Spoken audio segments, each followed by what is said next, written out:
salaamaaleykum mbokki téléspectateur live TV mbokki éleveurs yi ñu ngi leen di nuyu di leen jaajëfal di amati mbégte ak contentement di leen dalalaat ci seen émission bu mag bii di waxtaanu élevage tey ñu ngi fii ci diwaanu Parcelles Assainies unité 21 en phase 22 ñu seet ci tey waa bergerie Mihma seen émission waxtaanu élevage nag ngeen ànd ak seen présentateur bu mag bii di Assane Arobase sama ndeyjoor nag maa ngi janoog champion bu mag. kenn dootu leen ko présenté ndax dafa bay waaram ci milieu élevage di connaisseur des acteurs de l'élevage muy champion Makhou Seye damay kontaan nag si di ko dalal ndax ndaanaan la ndax dafa bëri ñu koy may nopp ci élevage à travers xam-xamam bu yaatu macha allah champion Makhou Seye maa ngi lay nuyu. Assane maa lay fay nuyu di la ziar bu baax di nuyu aussi les fidèles internautes ñi nga xam ne ñoom ñoo ñuy teewlu di seetaan émission bi. macha allah champion Makhou Seye mais Makhou tey dañ ñëwoon seet ci waa bergerie Mihma est-ce que mën nga ma dellu si tuuti si bergerie Mihma ak si lan mooy seen histoire ak kañ ngeen débuté ci élevage. waaw bon bergerie Mihma moom mën nañ ne c'est une jeune bergerie la boo xamante ne bi mu juddoo yàggul donc peut-être disons 2-3 ans la nekk ci élevage bi mais élevage de haut niveau bi. comme tey niñ ko xamee. donc parcours am taxu ko yàgg noonu. ñu ngi liggéey nag voilà di góorgóorlu di def des petites sorties à travers les foires ak yooyu mais mun naa ne daal bu ñu dooree yàggul daal. macha allah champion Makhou mais dafa mot bu marqué mooy le mot Mihma pourquoi le mot Mihma bergerie Mihma est-ce que mën nga ma ñëwal tuuti ci mot bi. waaw bon Mihma moom d'après ci li ma comprendre. mooy maanaam. mbir yi rek voilà Pastef bi nga xam ne propriétaire bi au passage sax maa ngi koy nuyu muy Babacar Sylla donc moom moo tuddee bergerie Mihma tey tamit bon moom dafa nekk murid sadiq xam naa ne ñàkkul yi tamit tur bi ci contexte boobu voilà fa la ko inspiré woo quoi macha allah champion Makhou mais est-ce que mën nga ma ñëwal tuuti sa relation ak Babacar Sylla. waaw Babacar moom en fait je l'ai connu il y a maintenant 3 ans et poussière. donc je l'ai connu par le biais d'un ami. mu nekk ku baax wax dëgg yàlla ñu seq jàmm. seq coloré. bon àdduna di dox nag ñu dem ba gën a familiariser wu. gën a xamante gën a miinante. et depuis boobu wax dëgg yàlla ma koy jàppale ci élevage am di ko accompagner. donc mun naa ne ci élevage bi nga xam ne la nekk nii. ba jusqu'à nos jours daanaka man maa ci teg loxo maa ko ci accompagner. donc mun naa ne xamante bi daal c'est venu de façon naturelle quoi voilà. macha allah champion Makhou mais Makhou tey bergerie Mihma tey mën naa yàggoo leen ci élevage mais tey da ngeen ci bàyyi seen waar yor ay sujets yi exceptionnel macha allah di liggéey si njool gudd rëy rafet est-ce que tey mën nañ xam tey seen i premiers sujets yoo xamante ni bi ngeen koy recruter yan la muy mâle ak femelle. d'accord très bien xam nga bergerie Mihma moom bergerie la boo xam ne amoon na sax ay sujets peut-être avant ma koy xam ak may intégrer ak moom ci wàllum liggéey mais xam nga à un moment comme tout le monde. il faut aspirer à faire un élevage professionnel. macha allah un élevage de haut niveau. donc ci biir noonu ci waxtaan ak ay nit yi ñu ko seqaloon. la ñu xalaat donc def suñu premier investissement dem jënd benn mâle. bu baax mâle boo xam ne. dina bu ñëwee dina mën a am apport améliorer xar yi rectifier gétt bi apporter véritablement une touche exponentielle ci li nga xamante ne moom la ñuy xaar gétt yëpp ci élevage du Sénégal. donc loolu moom moo waraloon dans un premier temps wax dëgg yàlla ci la ñu doxantu daal di dem bergerie du Jolof muy la bergerie de Matala. jënd fa benn mâle bu extraordinaire bu ñuy wax tànneef. tànneef nag wax dëgg yàlla bi mu ñëwee fii def na fi liggéey bu am solo parce que tànneef moom mâle la boo xam ne yaakaar naa ne ci zone bii mu nekk. ñëpp xam nañ ko kenn dootu ko présenter. ndax doomu golden la. macha allah te boo nee golden da ngay wax ndëwanal golden ak ndëwanal ñoo bokk ndey ak baay. ndëwanal bi defoon à l'époque 110. bi defoon 110 gagné woon aussi saladam bi. macha allah donc golden rakku ndëwanal la. waaw ñoo bokk ndey ak baay. mais golden aussi. dafa tëb benn doomu jógee bu jigéen doomu jógee aussi yaayam doomu Samori la. macha allah jógee doomu Mahfouz ak Aïcha. très bien donc tu vois départ boobu noonu déjà sur le plan pédigré. quand tu interroges le pédigré rek automatiquement da ngay gis ne que c'est de bons jeunes. que d'excellents pédigré ñoom ñoo seqoon maal boobu. et effectivement njort biñ ci amoon bi maal bi ñëwee ci bergerie bi vraiment il a répondu largement au-dessus de nos attentes.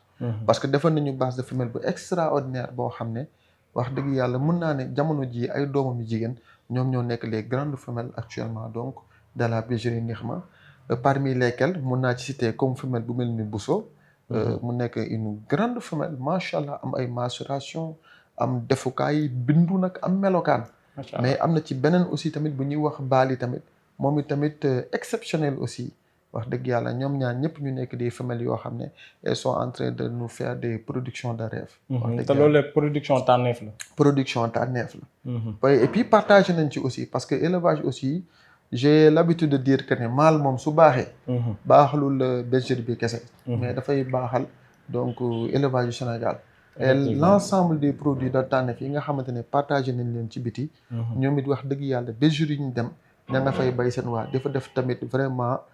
yokkute ci jàmm Sénégal ndax ñun bu ñu joxee du ñu joxe rek bàyyi ma dañuy joxe di ci topp di nemmeeku vraiment di accompagner waat ñi nga xamante ne partagé nañ leen ci produit tànneef yi mais macha allah ñun ñëpp c'est sans regret. macha allah champion Makhou mais tànneef bi mu duggee yan base de femelle la fi fekkoon. waaw tànneef déjà dans son premier temps bi mu ñëwee. fekk na fi une base de femelle vraiment très correcte. macha allah à la limite même très bien je dirais. parce que bokk na ci ay famille yi fi nekkoon. comme ku mel ni Estella surtout Jogay la. di surtout Fudu. Fudu Sali moo ko jur. ak Jogay. comprendre nga waaye fekk na fi tamit ay yeneen grande famille ay doomu jolof fekk fi aussi tamit doomu Pape Alé bu jigéen fekk fi ak yeneen xeetu xar yoo xam te ne jamono ji ñoom ay référence lañ ci càmm élevage Sénégal. macha allah ndax boo waxee Jogay tey nga wax ay jolof wax tamit ay femelles yu mel ni doomu Pape Alé. donc yooyu da ngay gis ne ay sujet lañ daal wax dëgg yàlla yu bokk ci élevage contemporain bi ñu nekk nii. macha allah champion Makhou ginnaaw bi maal boobu jaaree sa bergerie muy tànneef def fi liggéey bu am solo bàyyi fi production bu xeere macha allah mais ginnaaw bi tànneef jàllee. tey est-ce que am na maal bu duggaat muy second maal. mais bien sûr parce que élevage bi continuité la. donc tànneef aussi wax dëgg yàlla bi mu ñëwee il a fait son bonhomme de chemin. à la bergerie Nihma mais bi ñu paree ci moom wax dëgg yàlla liñ ci bëggoon yépp ñu am ko ci téye ci tamit benn place de femelle bu dëgër donc il était vraiment très normal et très naturel. ñu dem utiwaat beneen maal donc beneen maal bi nga xam ne moo ñëwaat yaakaar naa ne sax boobu aussi tamit éleveurs yi ñëpp jotoon nañ ko xam. élevage du Sénégal bàyyi woon na ko xel muy Jams. macha allah Jams di sëtu Grand Rane. parce que Mbaarik moo jur Modou Yacine jur ko. te Mbaarik di doomu Grand Rane di doomu magistrat. macha allah mais Jams moom ci boppam tamit sëtu Bachir la. nekkaat encore sëtu Cheikh Diop ci côté ndeyam. macha allah donc tu retrouves toujours rek. cette consolidation. génétique ak codification génétique boobu. mais Jams il a un truc assez particulier parce que Jams du ma doyal di wax ci moom parce que sa xol day sedd. voilà c'est un mâle boo xam ne en fait bi mu ñëwee fekk doomu tànneef yi ak yeneen femelle parallèle yi dafa ñëw maanaam liggéey ak ñoom aussi moom it mu gën a dajjiwaat maturation yi macha allah vraiment mu defaat une valeur ajoutée mais Jams au-delà de la superbe production bi nga xam ne def na ko fii ci bergerie Nihma mais c'était un sujet de compétition un sujet de concours je me rappelle foiru sama gox bi ñu organisé woon Kër Massar dañ ko yóbbu woon en compétition donc mu compétir foofu et par la grâce de Dieu il est sorti 3e macha allah donc il est sorti 2e vice-champion génn fa nag des mensurations extraordinaires meilleure performance hauteur am mi ngi ko def 115 ci foire boobu ba pare andi LC 167 donc tu vois que même tey à l'heure où nous parlons performance 167 ci LCS ci mâle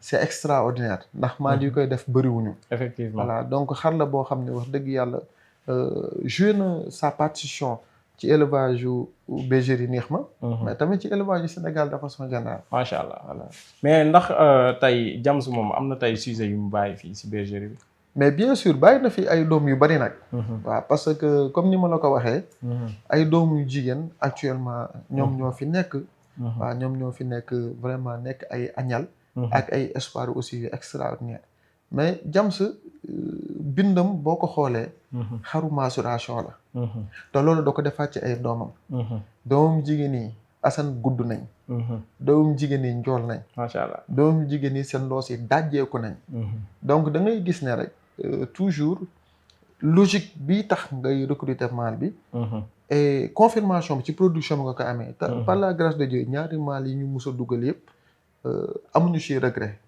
parce que liñ ci doon njot ci pédigré bi ba nga jël ko mais bi ñu ñëwee dañ ko confirmer exactement dans la production macha allah voilà mais champion Makhou dama dégg tey say biir wax champion Jams tey ngay dugal ko ci concours mu génnee fa ay macération yu terrible macha allah tey ak bergerie tey neex ma bi mu duggee ci élevage yàggul te nit def na 10 ans ci élevage te amu ci trophée tey ginnaaw ba tey bi ngeen ko dugalee concours tey mu génnee performance yu mel noonu tey ban ressenti ngeen amaat par rapport ak bergerie neex ma ci ndam loolu. waaw non le sentiment bi ñu ci njëkk a am d'abord c'est un sentiment de fierté d'honneur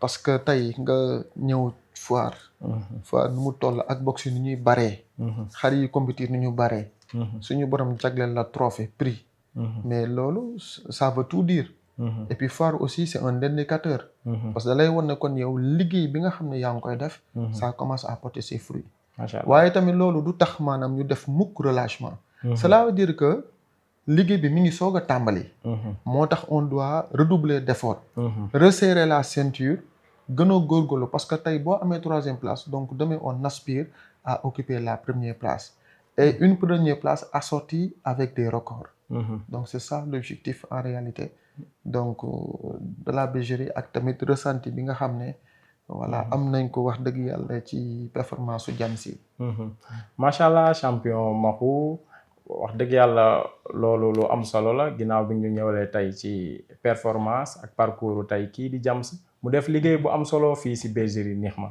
mais ginnaaw bi Jams jàllee tey kan moo duggaat tey ci mâle ngir fas yéene liggéey ak doomu Jams yi. waaw doomu Jams aussi tamit wax dëgg yàlla tout comme tànneefan buñ ci liggéeyee ba pare aussi dañ ko partagé voilà ñu joxe ko moom it muy bay waaram actuellement dans une autre bergerie dafa def aussi une production extraordinaire mais bi loolu jàllee aussi dañu jël l'une de nos femelles pivot parce que Assane xam nga gétt boo gis am na une femelle cette brebis alpha bi nga xam ne moom mooy ndeyu gétt gi lu fay baax moom moo ko fay meññ nday ci seex voilà donc kooku la ñu jël wax dëgg yàlla daal di koy teg sur l'un des mâles du moment mooy ultimatum te yaakaar naa ne ultimatum moom su ma ko waxee sa xol dina sedd ndax jamono ji mi ngi ci say loxo donc ci lañ ko croisé ak ultimatum di doomu ndaanaan dégg nga ci lañ ci juddulu benn jeune mâle bu extraordinaire bu ñuy wax Celsius donc Celsius actuellement c'est le jeune mâle relève bi nga xam ne moom moo ñëw taxawaayu futur géniteur donc pour defaat une mission nouvelle dans la bergerie te incha allah am nañ ci yaakaar parce que ça s'annonce bien déjà du point de vue physique maturation phénotype il est extraordinaire excellent même je vais dire te boo xoolee aussi bu yàggul dara bi ñu génnee faaru parcelle bi mais faaru adde bi dañ ko indi woon en exposition mais à l'unanimité il a fait l'attraction il a été véritablement la révélation man sax dafa dama gëmoon ne su amoon trophée maanaam révélation wala trophée attraction gëm naa ne Celsius lañ ko jox tellement que le box les gens il affluait nit ñi di ci daan waxtaan nit ñi apprécier ko parce que c'était vraiment extraordinaire donc xar la boo xam ne yaakaaru na trop di ñaan rek voilà mu gudd fan ànd ak wér ba pare barkeel mais nañ ko xaar dans sa production je pense qu'il fera vraiment des merveilles. macha allah mais Makhou damay ñëw tey ci jeune mâle foo nga teg fa sa loxo tuuti muy Celsius. oui tey ci foire parcelle boobu dafa def attraction bu doy war te dama foroon ci ay weewu béy que ni fayoon na leen ci millions yu bari mais lu taxoon ngeen décider tey ñu fay leen ci yenn koppar yi ngeen décider bañ ko joxe. waaw xam nga élevage nag course d'endurance la course de fond la c'est pas une course de vitesse tey ñun dañu am fu ñuy aspirer pour jëm fa. dañu ñëw pour liggéey ñëwuñu pour business. comprendre nga donc bu fekkee ne boo xoolee à l'issue de l'historique de la bergerie neex ma depuis du temps de tànneef nga liggéey dem utaat beneen mâle muy jam sa nga liggéeyaat nga war a def une continuité une suite logique nga dem def sa composition ba yàq ba teg war a liggéey nga jël xar boobu jaay ko eh bien je me dis que dañuy faillir à notre mission. donc loolu moom moo waral aussi ñu war a mën a muñ xaalis boobu. ndax c'est vrai que xar boobu tamit c'est un phénomène. jamono ji ci élevage du Sénégal. ñu bëri ñu ngi koy bàyyi xel. di ko xaar. mais Assane. million neex na de waaye liggéey bee ñu ko dàqal. macha allah champion Mokhou kon nag élevage liggéey rek ko wóor te nag boo yoree xar bu baax da nga ciy liggéey ngir mën ko séddale tey ci élevage gi yëpp mën see jariñ macha allah. mais tey Celsius moo nekk si bergerie actuellement kon di liggéey ak mi ngi ci ñaata mois est-ce que mën nga ñëwaatal aussi tamit ci pédigré côté ndeyam nga xuus si bu baax. waaw parce que moom mi ngi 8 mois di jëm 9 donc c'est encore très jeune. mais c'est un sujet aussi qu'on aspire. à amener en compétition incha allah. bu fekkee ne dem na ba atteindre la maturité âge bi nga xam ne mooy apte pour les concours. voilà mais moom déjà comme ni ma la ko waxee rek doomu ultimatum la. mais côté yaay ji yaayam doomu tànneef la. parce que yaay ji tànneef moo ko jur. donc tànneef déjà waxoon naa ko tantôt. c'est du Jogay Ferdinand. ak Samori. teranga bi. mais yaay ji. muy Bousso moom yaayam. donc mooy Estella aussi. dafa amaat Jogay. à travers Fudu. mais nekkaale en même temps surtout Jolof. macha allah donc c'est une codification génétique bu wóor parce que toujours rek xar yi nga xamante ne ñoom ñooy def performance ci élevage du Sénégal. donc ñoom la ñu dajalee foofu. te yaay ji aussi dafa am benn particularité physique au-delà du pédigré. parce que yaay ji boo ko xoolee ci taxawaayam. dafa nekk une grande brebis. maanaam ci dayo ci taille. te pourtant xale la parce que Celsius mooy taawam. donc tu vois que la femelle elle est très jeune en âge. mais c'est une brebis imposante. te femelle loolu mooy màndarga femelle dafay am defukaay. effectivement am fallara. am dayo.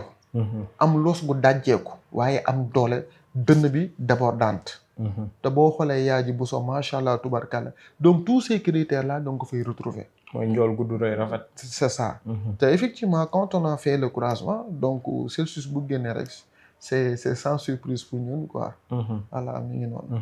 macha allah champion Mokhou kon daal jot ngeen croiser di toog léegi liggéeyu Celsius wàcc. incha allah ñu ngi toog daal di xaar parce que comme ni ma la ko waxee rek Celsius sax côté yaay ji ñoom boo xoolee seen giiru ndey ñoom ñëpp. dañ daan yàgg di jur ay champion. donc Celsius am nañ yaakaar ne incha allah bu tàmbalee liggéey bi war na mën a def lu phénoménal loo xamante ne. waxuma sax bergerie neex ma. mais luy jëriñ élevage du Sénégal. incha allah rabbi am nañ ci yaakaar bu baax a baax. macha allah champion Mokhou mais Mokhou tey dama bëgg nag ñu ñëw tey si objectif tey bergerie neex ma ak lan mooy seen prochain défi tey si élevage. waaw suñu prochain défi mooy défi je pense que éleveurs yu bëri moom la ñu ama di juddulu beaucoup de champions yu góor comme yu jigéen. mais aussi di produire la qualité en quantité. parce que Assane quoi qu'on puisse dire jamono ji da ngay gis ne xar yi nga xamante ni dañoo mën. carrément ci production dañoo xaaw a jafe. pourquoi parce que dama jàpp ne. liggéey bu sérieux authentique bi éleveurs yi war a def maillage bi. codification bi sélection bi dafa xaaw a des. parce que la plupart des éleveurs dañuy primer l'aspect business au détriment de la sélection. effectivement mais ñun fii au bergerie Nexma c'est le contraire. moo tax sànq boo xoolee ci benn ci say laaj. yaa ngi ma naan ma pourquoi ñu sëgg ci millions yi ñuy proposer ci maal bi.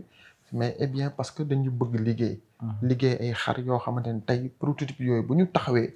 muy jigéen comme yu góor ñëpp dinañ xam ne ay xaru ndaanaan ngi nii dinañ mën a dem ci concours yi di gagner mais dinañ mën a aussi tamit am jeexital ci càmm gi. di mën a def ay production yu exceptionnelle. donc mun naa ne loolu mooy bokk na ci défi majeur yi nga xamante ne bergerie Nexma moom la fixé wu. macha allah champion Mokhou mais ndax tey yéen a ngi bàyyi xel ñu bëgg tey débuter seen élevage est-ce que bergerie Nexma pare na ngir tàllal ñooñu loxo tey ngir wan leen yoon. non mais bien sûr bergerie Nexma moom. bergerie la aussi tamit boo xam ne dafay jàpp ci càmm gi. donc mooy lu ñu doon waxtaanee sànq. l'esprit de partage.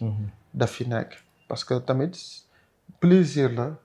et tey nga judduloo ay xar yu baax. nga joxe leen ñu dem ci beneen gétt beneen bergerie. comprendre nga am fa ay jeexital. loolu c'est un succès. waaw pour man sax loolu mooy trophée bi gën a mag. voilà donc ñun dañuy def partage. tey bergerie Nihma bëri na ñoo xamante ne ñëw nañ fi mais on leur a servi la qualité. te aujourd'hui wax dëgg yàlla regretté wuñ ko daal. voilà donc mun naa ne ci côté boobu bergerie Nihma dinay def taxawaay fexe ba éleveur bu ñëwee dinañ ko mën a taxawu ba mu am ci lu ba gën a baax. ci gétt gi loolu yi tamit je tenais à le souligner parce que bëri na bergerie yoo xam ne Assane boo fa demee. peut-être que li nit ki di bëgg génne. waa lay proposer mais dañuy soigner suñu image.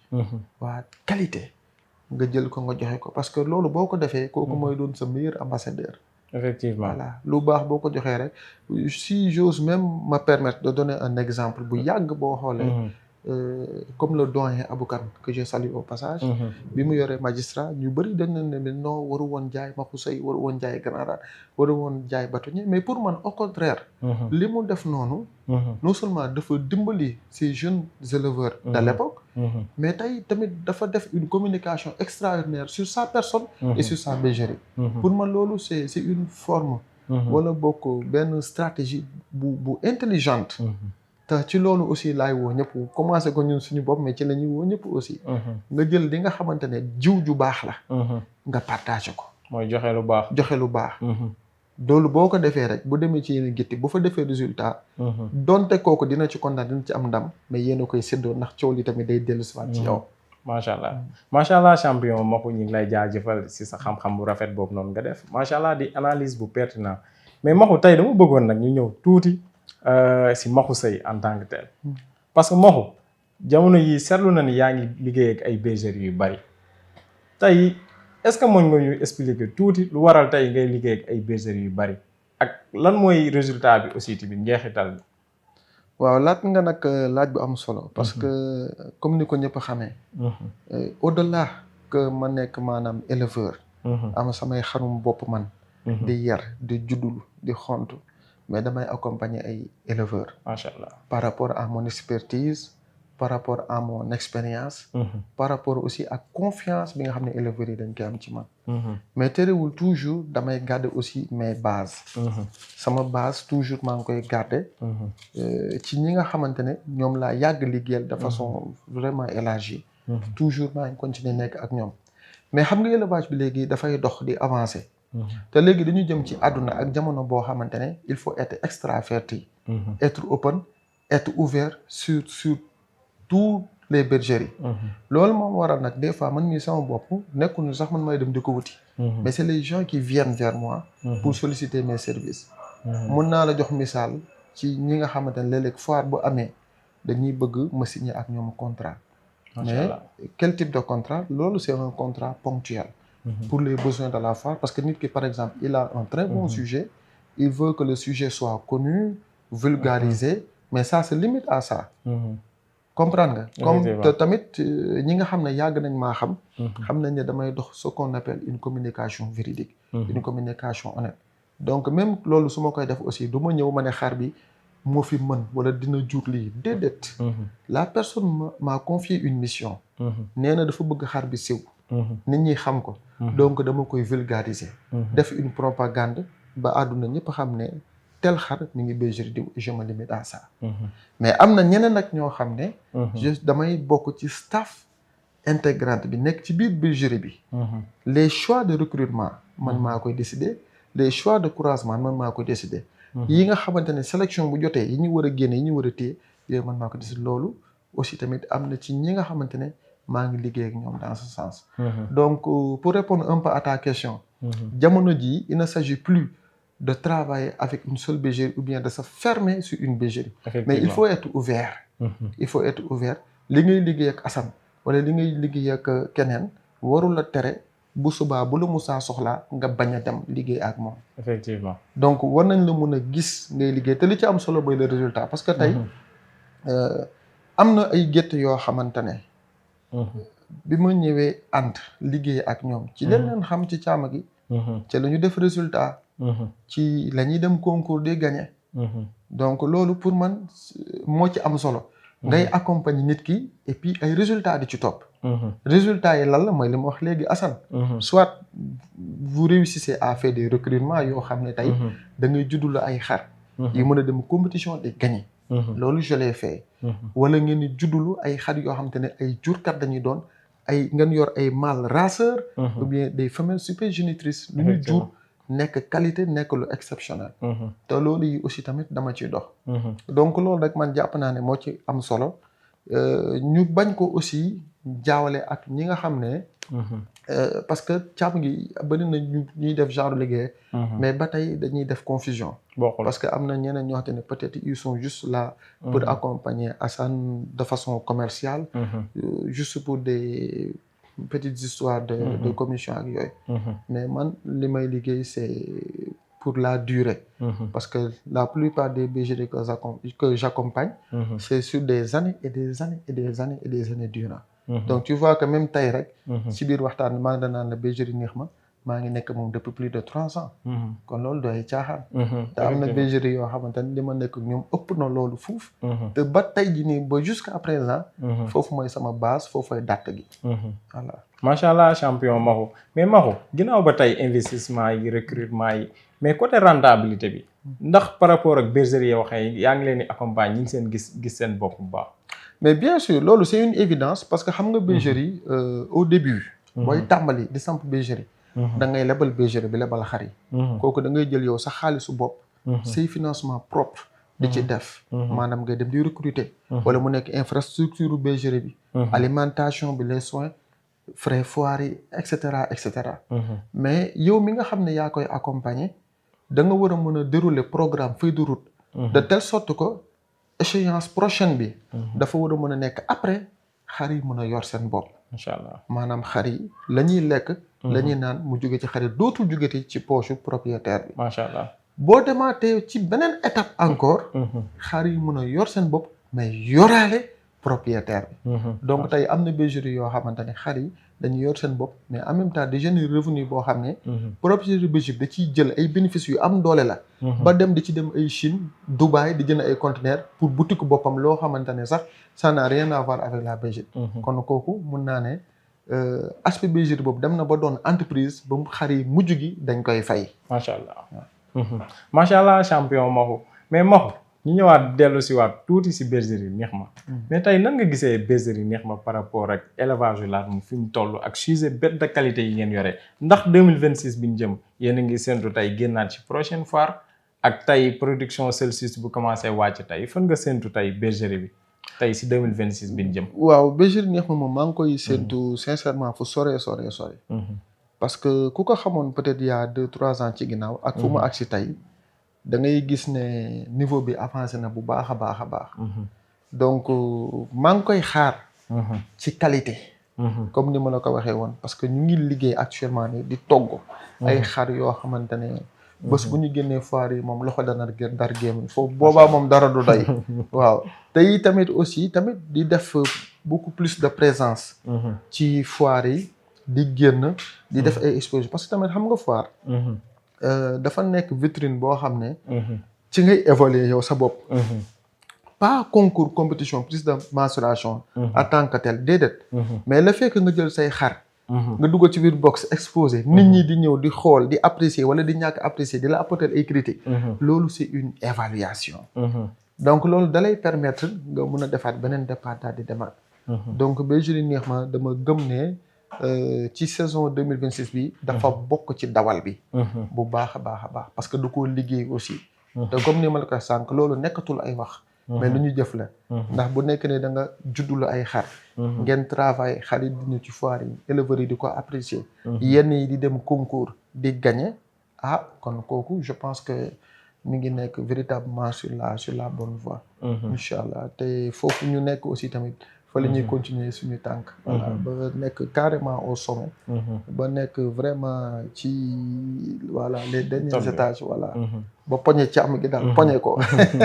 macha allah champion Maxu wax dëgg yàlla ñu ngi lay sant di la gërëm de émission bi neex na lool te xam naa ni mbokk téléspectateur live TV xam naa dinañ si jariñ bu baax a baax ak mbokk éleveurs yëpp tey si intervention yi am solo yoo xamante ni def nga ko mais champion Maxu lan mooy sa mot de la fin si émission waxtaanu élevage.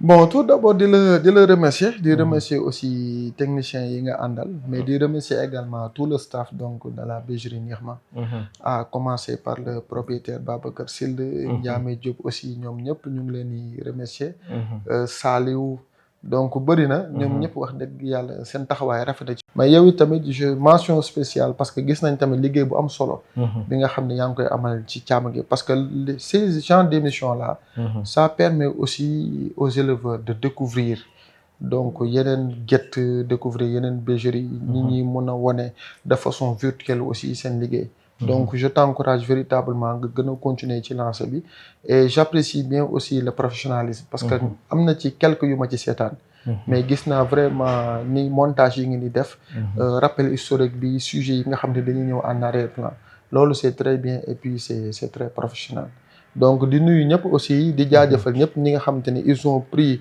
un temps soit peu ci seeni waxtu vraiment di teewlu waxtaan bi di jaajëfal ñëpp di sant ñëpp di ñaanal ñëpp jàmm macha allah champion Makhou wax dëgg yàlla dañ lay jaajëfal bu baax a baax nee naa saa su ne damay mbégte di toog ak yow à travers sa xam-xam bu rafet macha allah ndax da nga di champion si élevage te da nga ibbil sa porte ci ñëpp macha allah maasale ñëpp kon plaisir la woon ngir toog ak moom partager ak moom waxtaan ak moom kon nag dañuy sant waa bergerie Nihma tey si accueil bu rafet bi ñu dalal di gërëm Babacar aussi tamit macha allah kon nag mbokku téléspectateur Live TV seen présentateur la woon Assane Aroba di gërëm suñu sponsor leader mu ngi technique designer bu Amady Mbodj di gërëm waa bergerie Serigne Sambay bergerie Larum SN kon nag mbokku téléspectateurs yi da leen di jox dig daje ci beneen émission ak yeneen sujet yu doy waar jaa ngeen jëf